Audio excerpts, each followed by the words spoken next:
دا سوال د هر انسان په زړه کې پیدا کیږي چې که یو کس د غلطې چارې اراده وکړو آیا په دغه اراده باندې الله تعالی د سړی نسی او که نه یا یو سړی د نیکې چارې د کړلې اراده وکړو آیا په دا اراده باندې الله تعالی د انسان ته ثواب ورکوي او که نه دا د هر چا سوال دی په دا باندې د تفصیلي بیانات موجود دي هغه ټول وکسئ انشاءالله د تاسو ټوله مسله وحل شي الله تعالی دغه یو اصول بیان کړی دی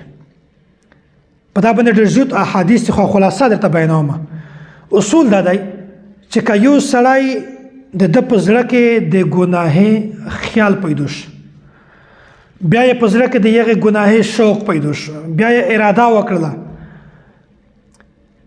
په دغه اراده باندې الله تعالی دا انسان نه نسی که چیرې دغه اراده پخه شوله عزم یې وکړه د ارادې عزم یې وکړه چې دغه چار زه خامخا که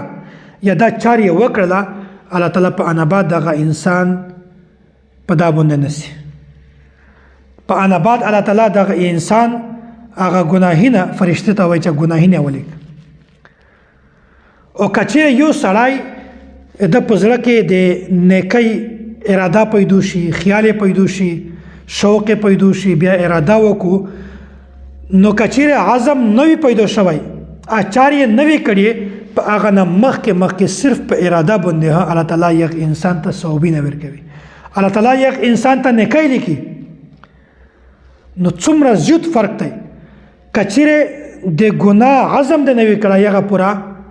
تو ګناهونه نه لیکل کېږي که چیرې د نیکۍ صرف اراده وکړله الله تعالی د تو نیکۍ لیکي دومره زیات فرق دی یو روایت سنن ابن ماجه سنن ترمذی صحیح مسلم سنن ابو داود کې موجود دی من سأل الشهادة بصدق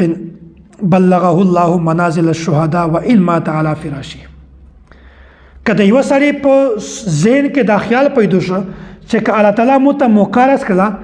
زه د دشمن سره زه د کافر سره جنګ دغه حده پوره چې مو ته الله تعالی د شهادت منصب ور نصیب کو نو یای چې که دا سړی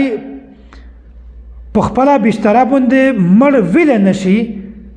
نو نبی علیه صلات وسلام فرمایي چې منازل الشهدا و ان مات علی فراشی که دا په بستره باندې مړ ویلی نشي د ده مقام او د شهدا د مقام سره برابر وي دته الله تعالی هغه منصب ورکوي چې کوم منصب الله تعالی شهدا ته ورکړی دی نو که یو سړی د نیکۍ اراده وکړو یو سړی دا وایي چې د مو سره مو دا کاروبار دی که چیرې په دا کاروبار کې مو ته 1 لک ګټه وشوله زه 5000 روپۍ مدرسه ته ورکوم نو دا سوچ دا اراده چې کومه ده په دا باندې الله تعالی نیکۍ ورکوي دغه دومره ثواب ورته میلاوي چې لکه دا 5000 چې ده صدقه کړي وي نو چې کله بیا دا یې وګټي صدقه ورکړو الله تعالی نور هم زیاته ثوابونه ورکوي نو خبره دا ده چې نیک عمل تعلق دا د ارادې سره دی چې اراده دې وکړه الله تعالی ثوابونه درکوي او غلطه چار د ګناه چار